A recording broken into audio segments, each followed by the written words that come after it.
The Ravens have a lot of free agents leaving and a lot of open spots. So in the draft, what positions did they need to target the most? Let's rank them. What's going on, everybody? Welcome back to TTB Ravens Media. Bring the Ravens content every single day. If you want to see that daily Ravens content, make sure to hit the subscribe button down below. Hit the notification bell as well if you want to get notified every single time I put a brand new video. Typical uploads are between 5 and 8 p.m. Eastern time.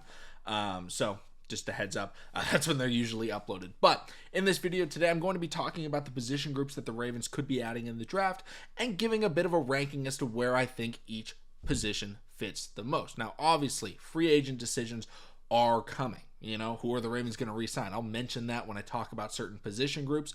And also keep in mind, this is what the Ravens do in the draft. First round must be this. Second round must be this. The Ravens are a BPA organization, best player available.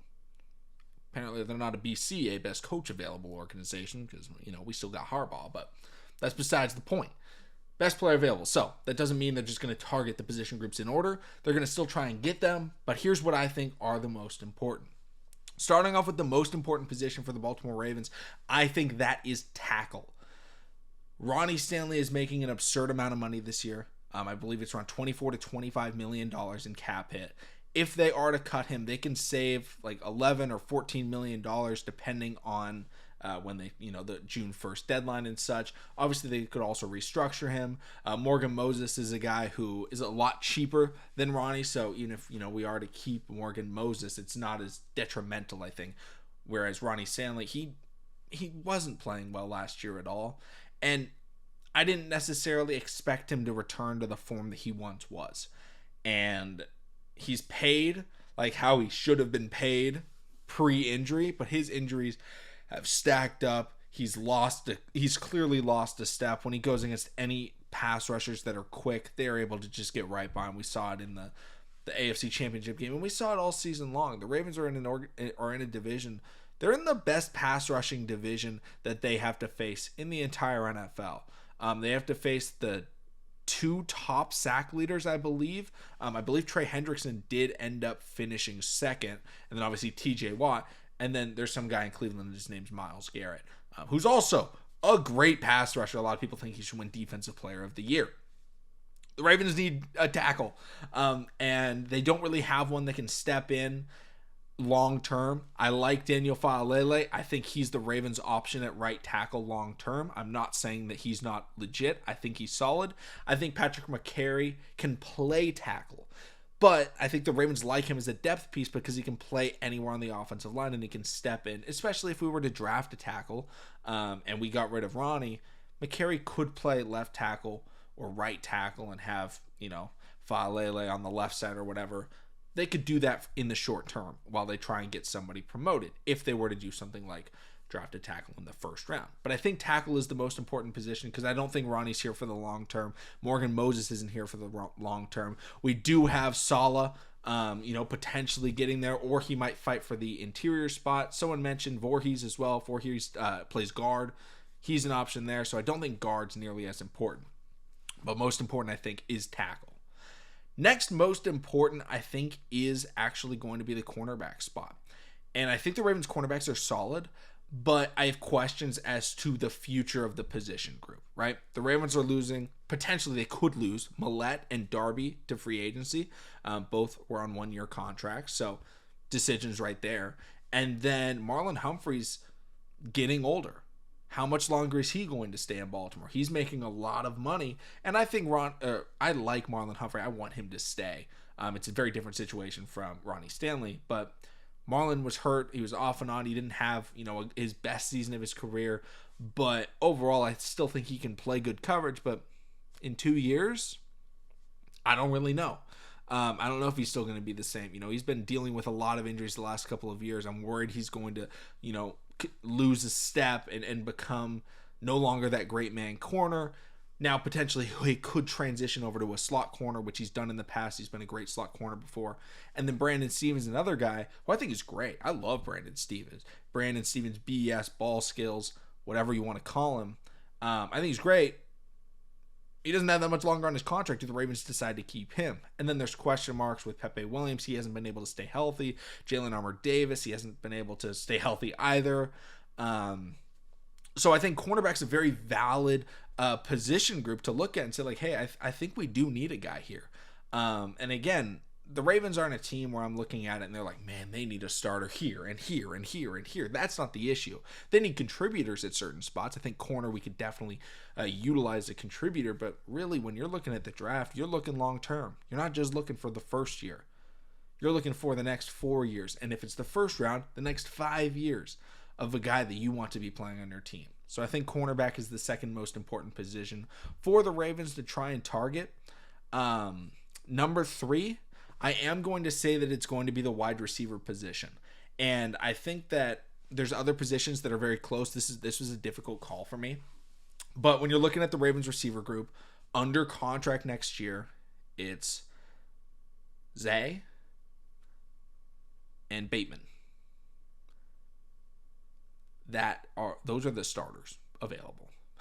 They don't have anybody else. Odell and Aguilar are out. Those are our only 2 guys. Now, the reason why I don't have it higher is because I like Zay and I really like Bateman.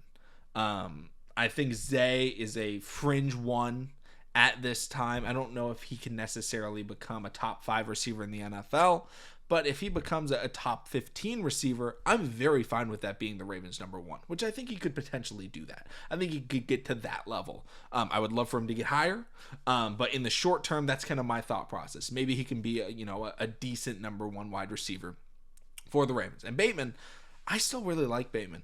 Watching film that I've seen people put out and plays that they've put out, he was getting open in the Chiefs game. The issue is I don't think him and Lamar Jackson, I don't think they're there. They're not connected. They're not in sync. I don't know if Lamar really trusts him. Bateman's had some big drops, but like the ball is just not going to Bateman. And I think that's an issue. And so whether that's Lamar doesn't trust him and they need to build trust, or that's Lamar's lost faith in him and wants someone else. If that's the case, we definitely need someone. And the reason it's not higher, because obviously there's less that we have there than like the cornerback position, is because it's a lot easier to get a free agent wide receiver option on the low end. Obviously like Mike Evans is available, but not like a Mike Evans type, but kind of like how we signed Nelson Aguilar. A player like that we could absolutely go grab. He could start for us and he could contribute pretty well. So that's why it's a little bit lower, but I don't necessarily think this is a first round, got to draft wide receiver option. This is a deep wide receiver class. You could definitely snag a second, third, fourth round wide receiver for Lamar. And I think that would really help this team, not just in the short run, but in the long run as well. The final position group that I think is a clear need that the Ravens need to assess is edge rusher, which sucks. Because that hasn't changed, unfortunately. We've been watching the Ravens for this channel 4 years now, almost. And every year it's been who's the edge rusher in the draft. And we have Odafe Oweh. We have David Ojabo. I guess we technically have Tyus Bowser, but I don't know what's going on with him. He's not playing. We also have Tavius Robinson as well. But Jadeveon Clowney, free agent. Kyle Van Noy, free agent. I think it's always important, to draft pass rushers because every once in a while you will strike gold. It's a position where you can work your way from the top. You can start off on special teams. You're playing kick coverage. You're playing punt coverage. And you can still get reps like that. But I think it's always good to draft pass rushers, especially when you don't have a clear number 1. Now, we have Justin Madubuike. We don't know if he's going to re-sign in Baltimore. And so he's kind of our number 1 pass rush right now. But he's on the interior. If he was to leave, I think the Ravens are better set at D-tackle, even without Madubuike, with Travis Jones, Broderick Washington, and Michael Pierce, than they are at pass rusher on the edge with Odafe, Travis Jones, Tavius Robinson, and Tyus Bowser. All guys that I like. Odafe, good at setting the edge, stopping the run. He's athletic. He's got good get off. David Ojabo, really haven't seen a lot. One thing I do like is when he gets to the quarterback, he does attack the ball really well. He's forced multiple fumbles in his short career so far. Just hasn't been able to stay very healthy.